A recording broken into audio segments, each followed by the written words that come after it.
আসসালামু আলাইকুম রহমতুল্লাহি বারাকাতু। আনিস ভাই, আপনি আমার গাড়ির ভিডিও দেখতে চাইছেন, তাই আপনাকে ভিডিও দিলাম। আপনার যে পার্টি বা যে স্যার আসে, আশা করি আমার গাড়িতে উঠে তিনি স্যাটিসফাই থাকবেন। আর আমার সার্ভিস সম্বন্ধে আপনার জানা আছে, বাহিরে এই যে এক জায়গায় একটু দাগ আছে, এটা একটা সিএনজি এয়ারপোর্টে মেরে দিছে। এইগুলো গাড়ির ভিতরের সাইড দেখেন, এইগুলো সামনের সিট সহ, এই যে সামনের সাইড, তারপরে হলো পিছনের সাইড দেখেন।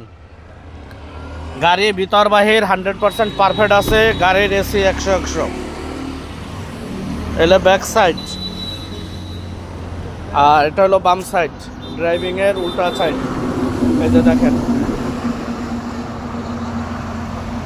ফুল ভিডিও দিয়ে দিলাম। এবং পিছনের সিটের সামনে পিছনে সব জায়গায় দেখেন। আশা করি যে স্যার বা যে আপনার ইউজার আসবে তিনি খুশি হবেন আমার এই গাড়িতে সার্ভিস নিয়ে।